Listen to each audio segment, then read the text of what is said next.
Is this going to be the year you stop making excuses? I can't, I'm too old, I'm too young, I'm too fat, I'm too thin. I can't, right? I can't. I hear this all the time. All the reasons that you can't do something.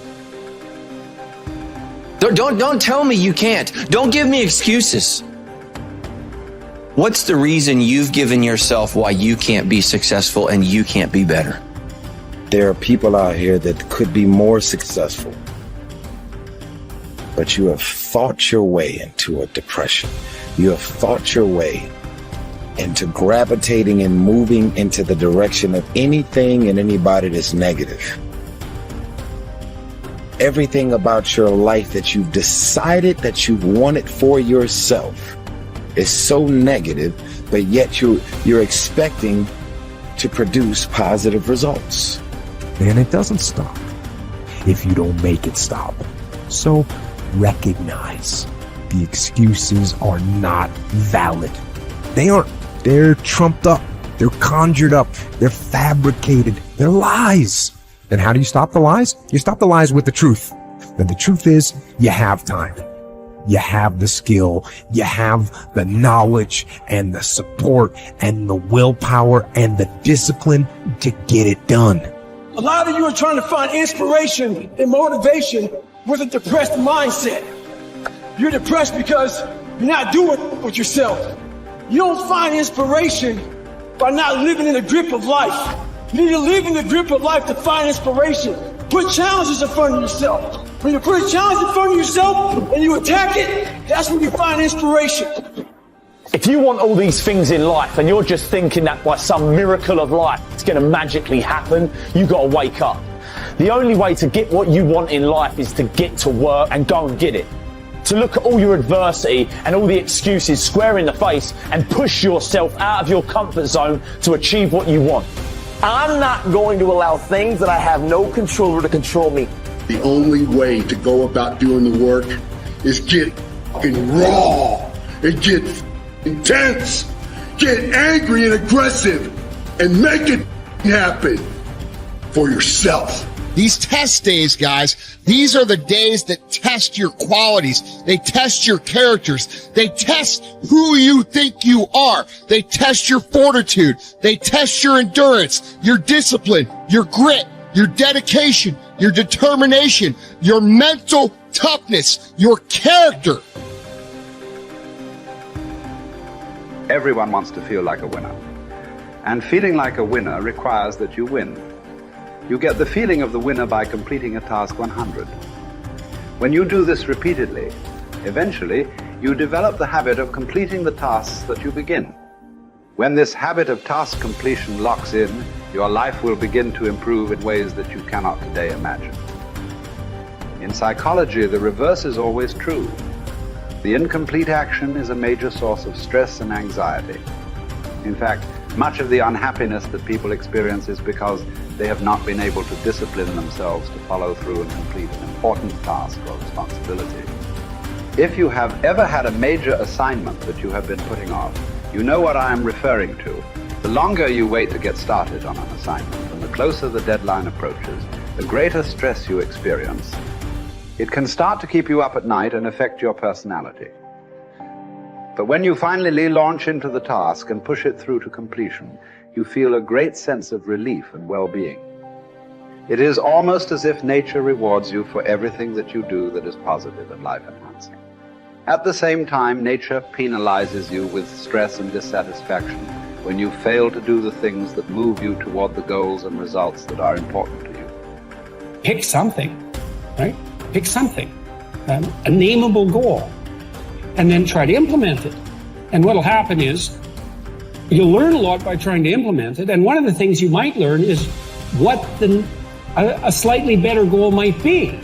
You know, because if you try something diligently and you succeed or you fail, you're going to learn from the effort expended in the detailed implementation of the goal. It's going to inform you.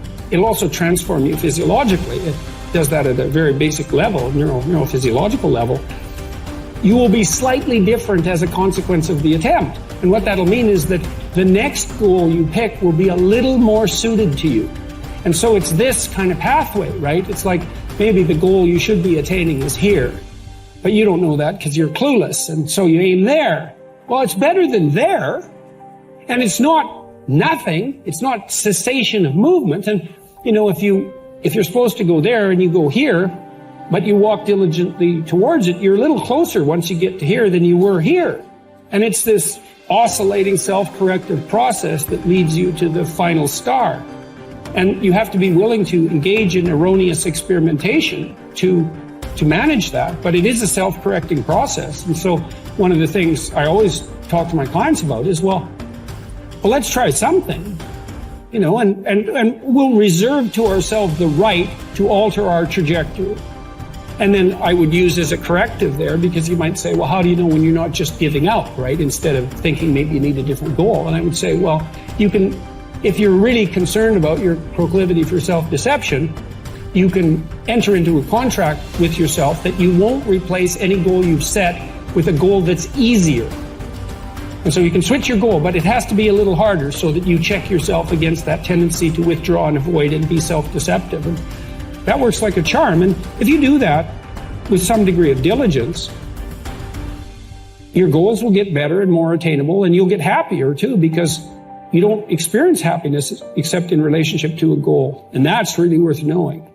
You know, and that's another thing to think about too. If your life is meaningless, well, you're not pursuing a valued goal. I mean, you might be depressed too, and sometimes that can be like an illness, you know, something that is really wrong with you. But a good rule of thumb is that if you find no joy in life, there's a very low probability that you're pursuing a goal that you regard intrinsically, like in the depths of your temperament, as worthwhile.